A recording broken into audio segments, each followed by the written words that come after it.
হ্যাঁ বল, কাকে চাই? স্যার একটা পার্সেল এসেছে পায়েল মিত্র নামে। আচ্ছা পায়েল, এদিকে এসো তাড়াতাড়ি, তোমার অর্ডার এসছে। দে পার্সেলটা। এতক্ষণ লাগে একটা পার্সেল ডেলিভার করতে? এতক্ষণে তো খাবারটা হয়তো ঠান্ডা হয়ে গেছে। কি ব্যাপার, এক দৃষ্টিতে এভাবে তাকিয়ে আছিস কি? এখনো এখানে দাঁড়িয়ে আছিস কেন? তোর তো পার্সেল দেওয়া হয়ে গেছে, যা এখান থেকে। স্যার আসলে এই পেমেন্টটা এখনো করা হয়নি। কি ব্যাপার পায়েল, তুমি এখনো পেমেন্ট করোনি? ও সরি, আমি একদম ভুলেই গেছিলাম। কত হয়েছে তোর?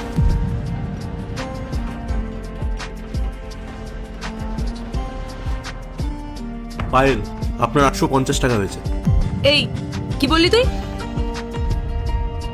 বললাম 850 টাকা হয়েছে। না না, তার আগে কি বললি? কেন, আপনার নামটাই তো বললাম, পায়েল। তোর এত বড় সাহস, তুই আমাকে নাম ধরে ডাকছিস? ম্যাডাম তাতে কি হয়েছে? আমি তো আপনার নামটাই বলেছি, খারাপ কিছু তো বলিনি। এটাই তো সমস্যা, আমার নাম ধরে ডাকার যোগ্যতা তোর নেই। তুই একজন সামান্য ডেলিভারি বয়, নিজের কাজ করতে এসেছিস, কাজ কর আর চুপচাপ বেরিয়ে এখান থেকে। ম্যাডাম আপনি শুধু আমার উপর রাগ করছেন। আমি তো আপনাকে কোনো খারাপ কথা বলিনি। আপনার নাম তো পায়েল, আপনার নাম ধরেই ডেকেছি। আর আপনাকে তো সবাই এই নাম ধরেই ডাকে, তাই না? হ্যাঁ, ওর নাম পায়েল, আর ওকে সবাই পায়েল বলেই ডাকে।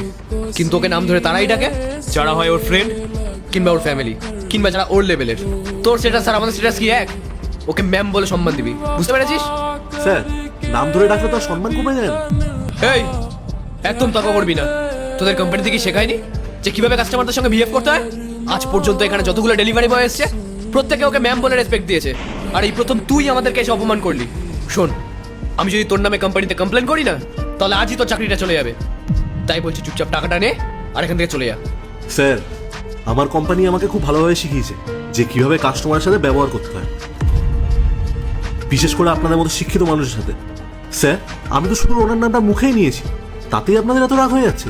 এরপর কি হলো সেটা দেখার আগে এই দুইটা ছবির মধ্যে যে কোনো একটা ছবিকে ভালোবাসলে ভিডিওতে লাইক করে চ্যানেলটি সাবস্ক্রাইব করে দাও। আর যদি না করো তাহলে আমি বুঝবো তোমরা ছবি দুটাকে ভালোবাসো না। আর কমেন্টে লিখে দাও আমিন।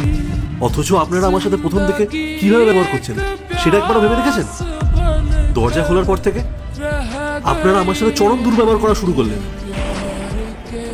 আর ম্যাডামও পার্সেল নেওয়ার পর আমার সাথে তুই তুকারি করা শুরু করলেন। আর আপনি কি বললেন? যেখানে দাঁড়িয়েছিস কেন, চুপচাপ বেরিয়ে এখান থেকে। আচ্ছা স্যার, আমি কি আপনার আত্মীয় বা বন্ধু? না তো। তবে একটা অচেনা মানুষের সাথে কিভাবে ব্যবহার করতে হয় সেই বোধটুকু কি আপনাদের নেই? আপনারা আমার সাথে কত খারাপ ব্যবহার করলেন। পরের পার্ট চাইলে কমেন্ট করো।